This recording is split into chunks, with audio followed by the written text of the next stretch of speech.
Welcome back. Let's turn now to the other major war on the globe, the one between Israel and Hamas.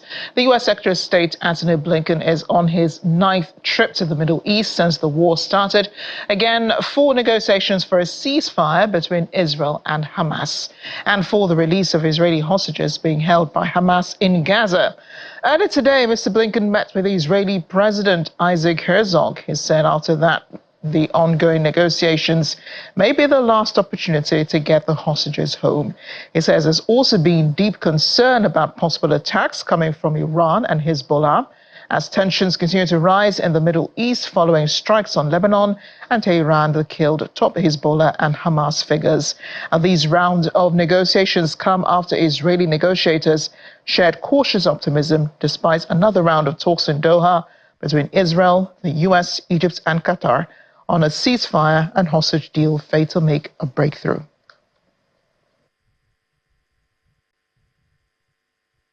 This is a decisive moment, probably the best, maybe the last opportunity to get the hostages home, to get a ceasefire, and to put everyone on a better path to enduring peace and security.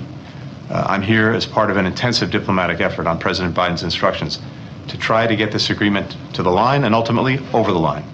It is time for it to get done. It's also time to make sure that no one takes any steps that could derail this process. And so we're working to make sure that there is no escalation, that there are no provocations, that there are no actions that in any way could move us away from getting this deal over the line, or, for that matter, escalating the conflict to other places and to greater intensity. I know this is a fraught moment in Israel, with deep concern about the possibility of attacks coming from Iran, coming from Hezbollah, and other sources. And as you heard the President say, the United States has taken decisive action to deploy forces here to deter any attacks, and if necessary, to defend against any attacks. But the focus of my visit is intensely on getting the hostages back, getting the ceasefire done. It is time for everyone to get to yes and to not look for any excuses to say no. The Secretary of State arrived in Israel on Sunday ahead of the talks today in the latest efforts to push for a ceasefire and hostage deal in Gaza. Differences in talks are set to include whether Israeli troops will be required to withdraw fully from the Gaza Strip, as Hamas insists. Now, on Sunday, Israeli Prime Minister Benjamin Netanyahu said there needed to be more pressure on Hamas to secure a deal. The U.S. Secretary of State's visit to Israel comes as Israeli Prime Minister Benjamin Netanyahu called for more pressure on Hamas to secure a hostage release and Gaza ceasefire deal while speaking at a cabinet meeting in Jerusalem on Sunday. He told members that Hamas had not sent a representative to the talks in Doha and that negotiations were very complex, adding that his government cannot be flexible on areas which are crucial for Israel's security.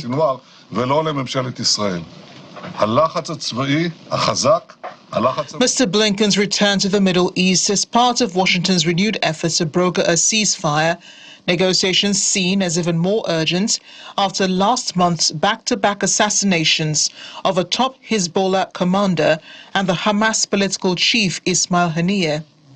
Mr. Blinken will seek to conclude the agreement for a ceasefire and release of hostages and detainees during his 10th visit to the region since the war broke out following Hamas's October 7 attacks. The pressure of a ceasefire is much on the Israeli government, coming from the people.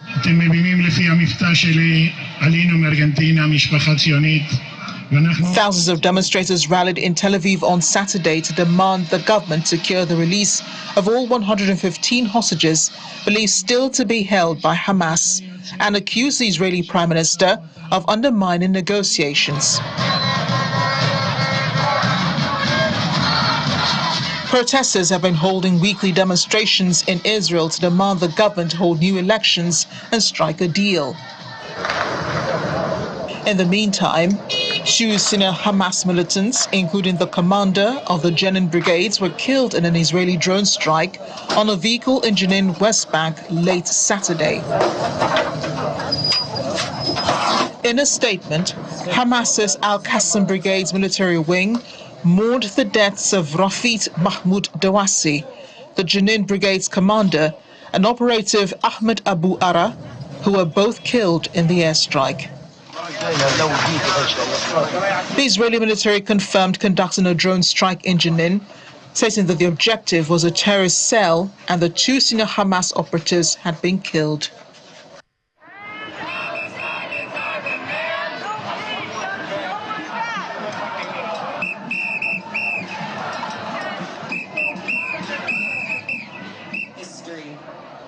The Democratic National Convention holds this week in Chicago. Ahead of that, demonstrators have been marching through the streets demanding a ceasefire in Gaza.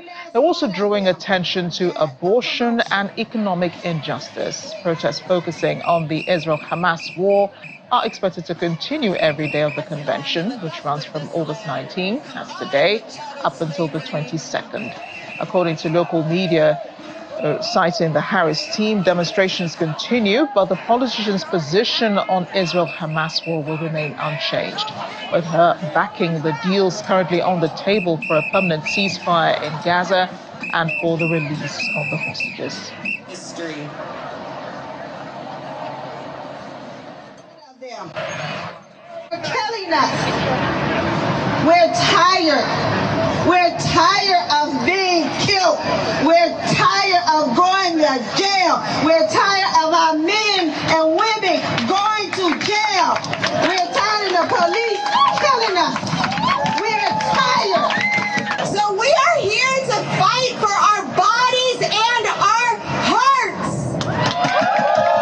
And I believe that any movement guided by radical collective love is like fire. It's inextinguishable. So free Palestine and free them all. Our Washington correspondent Maria Bird joins us now. Maria, great to see you. Now, this is quite unprecedented.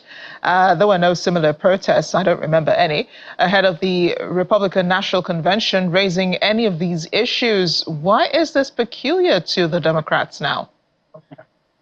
Well, we know that many who are anti the war, who believe that the U.S. is not doing enough around free Palestinian community, have been speaking out against the Biden administration as it relates to this. They're asking for the administration to do more. So this is really a reflection of the fact that Vice President Harris, who is presumptuously the Democratic nominee, is a part of the Biden administration. And so that's really what this is a response to. And it's calling on Democrats. They don't believe that Democrats have done enough as a party to be able to be very clear about some of the positions around freeing Palestine. And so that is where we're going to see the protests continuing. As you said, it's a bit unprecedented, but I don't think it's a surprise to the Democratic Party, nor is it a surprise to the DNC. This has been, as you know, a very interesting election season. And so this will be something that they will have to contend with, but I think it was expected as the barriers around the convention for the DNC are so far away from where the protests are that really those who are going to be inside, it'll be very minimal contact. And so that is part of what the protesters are very upset about, is that they are so far away from the area of the actual convention that this is really not going to allow them to hear their concerns unless, obviously, as we have done here, watch some of the video footage. And obviously there are several that are out there covering those stories. Yes, and it will provide some distraction to the DNC as it holds this week in Chicago. As people head for the convention, there must be a lot of expectations, especially regarding the Israel-Hamas war. I know that the Democrats are not shifting position, but what are speakers expected to address? What are they expected to say in the course of the convention? You're expected, obviously, yes, you are going to hear about the war. I think that's going to be something they can't avoid. How they discuss it, I think, is going to be one that the Democratic strategists are going to have to address, because we know that the U.S. has continued to be a strong supporter of Israel. As you reported earlier, Secretary Blinken is there. And so that is something that has been clear. But there's also various Democrats in the party, and even Vice President Harris did not sit in on the visit from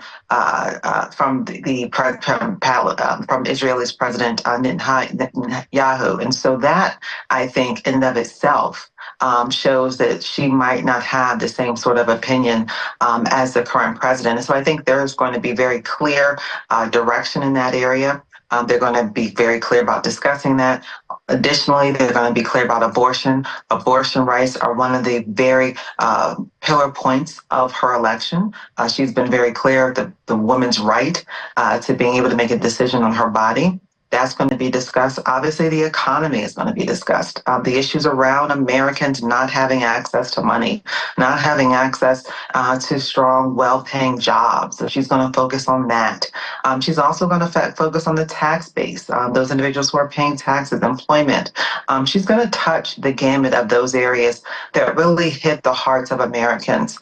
And also the issues around some of the areas of diversity in the U.S., making sure that people are clear that her campaign stands for inclusion. So those are going to be some of the very clear areas that she will address. Right, and Secretary of State Antony Blinken, as you rightly mentioned, is in Israel today. He's held talks with the President, Isaac Herzog. He says that these rounds of negotiations may be the last hope of getting those hostages being released by Hamas. Do Americans feel the same? Is there a lot riding on this meeting in Doha?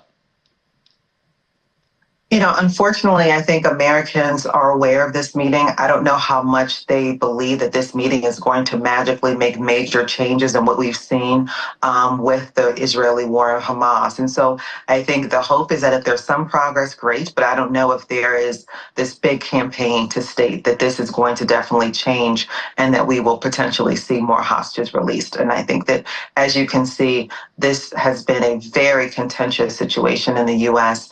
As it relates to how the U.S. is deciding to go about requesting release of hostages and their position on Israel. The Israeli Prime Minister says Hamas must be made to attend negotiations. On Sunday, he said Hamas has not even attended. They don't have a representative in Doha. It appears they're already abandoning the meetings even before they hold. What is the messaging in the United States regarding Mr. Blinken's role in helping to bring these parties together, the Israeli side, the Israeli representatives, the representatives from Hamas, Egypt, and all the other stakeholders, in this deal? Well, the U.S. and Egypt have a very strong relationship, and they are going to continue to grow that relationship. I think that's the hope with bringing them into the conversation. We know that the U.S. and Israel have been long-term allies. We know the Prime Minister obviously has been working with President Biden for many years. And so I think that this is going to be a hope that we can continue that. The challenge is really, as you mentioned, Hamas. I think that's the huge question mark. And I think that's where Americans are stating that this is not about trying to be friends with Hamas. This is really about the Palestinian people. And we can see that there are a large percentage of Americans that are asking for the U.S. to do more around requiring that Israel really looks at the Palestinian people in a different way and not group them up with Hamas and looking at them in a way as which Hamas is the only one that's suffering, because the Palestinian people is what many Americans are saying are the ones that are really suffering from this war. Let's return to the campaigns just a little bit. There appears to be a wane in the energy for the Republicans in the early months of Donald Trump's campaign to clinch in the nomination of the Republican Party. We saw lots of rhetoric, there seemed to be a lot of energy. This is classic Trump. But these days, it appears his campaign has doused a lot of tension. It appears the messaging may even have changed, with Harris now confirmed as his contender. What do you think is going on? Yes, you are correct. The messaging has very much changed. I think that his base is a bit concerned about that. I think that even though there was always speculation that she would become the presumptuous nominee, I'm not sure if the campaign on the Republicans' end were able to really prepare for that. And so this is something that he's going to have to figure out how to address that, because some of what you're seeing now with his campaign rhetoric, I think they were prepared for Biden. I think they were not prepared for Harris. And obviously, Harris is very clear about her position, and also very clear about her position as it relates to the former president. So we'll probably see over the next few days, he will come out and speak, about what some of the things that are discussed during the DNC.